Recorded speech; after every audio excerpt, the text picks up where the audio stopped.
December 7th, 1941, 7:48 a.m. Pearl Harbor, Hawaii, a tropical paradise. It was a perfect Sunday morning. Sailors were sleeping in, preparing for church, or enjoying breakfast. The American Pacific Fleet sat peaceful and unsuspecting, at anchor. Then, the sky filled with planes. They were not American. For 90 minutes, Japanese torpedo bombers, dive bombers, and fighters descended like a swarm. They tore the heart out of the U.S. fleet. When the smoke cleared, 2,403 Americans were dead. 8 battleships were sunk or crippled. President Franklin D. Roosevelt would call it a date which will live in infamy.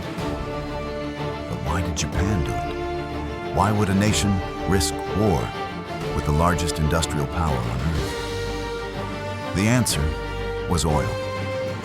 By 1941, Japan was a rapidly expanding empire, bogged down in a brutal war in China.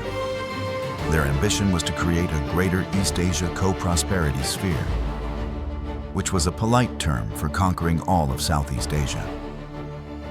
There was just one problem: the United States. In response to Japan's aggression, the U.S. had imposed a crippling oil embargo. Japan's war machine was grinding to a halt. They were running out of time. They faced 2 choices: give up their conquests or go to war. They chose war. The plan was devised by one man, Admiral Isoroku Yamamoto. It was the ultimate gamble. Yamamoto knew Japan could never win a long war against America's industrial might. His only hope was to strike a single, devastating knockout blow. So shocking that America would lose the will to fight and sue for peace. His target, the entire U.S. Pacific Fleet, anchored at Pearl Harbor. On November 26th, 6 Japanese aircraft carriers, the Kido Butai, slipped out of Japan and began a 3,500-mile journey in total radio silence. They were a phantom fleet, unheard, unseen, heading straight for Hawaii. At 7:53 a.m., the first wave struck. The lead pilot, Mitsuo Fuchida, radioed back the legendary code words, "Tora, Tora, Tora, Tiger, Tiger, Tiger." It meant they had achieved complete surprise. Torpedo bombers, flying terrifyingly low, ripped open the battleships lined up on Battleship Row. Dive bombers rained fire from above. The U.S. forces were completely unprepared. Anti-aircraft guns fired uselessly. Planes were destroyed before they could even take off. Then, at 8:10 a.m., disaster. A 1,700-pound armor-piercing bomb dropped from a high-altitude bomber struck the battleship USS Arizona. It penetrated the deck and ignited the forward ammunition magazine. The ship exploded. It sank in 9 minutes, taking 1,177 of her crew with her. They remain entombed there to this day.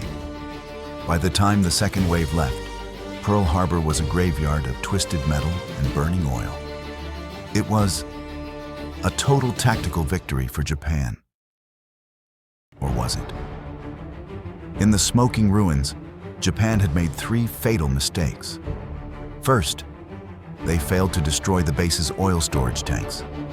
This single failure meant the remaining U.S. ships could refuel and operate. Second, they failed to destroy the repair yards. America's industrial power would later raise and rebuild many of the ships sunk that day. And third, the most critical mistake of all. The primary targets of the attack, the American aircraft carriers, were not there. They had been delayed at sea by a storm. Japan had won a battle, but in doing so, they had lost the war. Admiral Yamamoto, upon hearing the news, reportedly wrote in his diary, "I fear all we have done is to awaken a sleeping giant and fill him with a terrible resolve." He was right. The attack on Pearl Harbor did not break America's will. It forged it. A nation that was divided, isolationist, and reluctant to fight was now united and furious. The sleeping giant was awake. The war in Europe had been raging for 2 years, but now, with America's entry, the World War had truly begun. What do you think? Was Pearl Harbor a brilliant stroke of genius, or the single greatest military blunder in history? Let us know in the comments. Don't forget to subscribe to WW2 Chronicles as we dive deeper into the war in the Pacific and the rise of the carrier.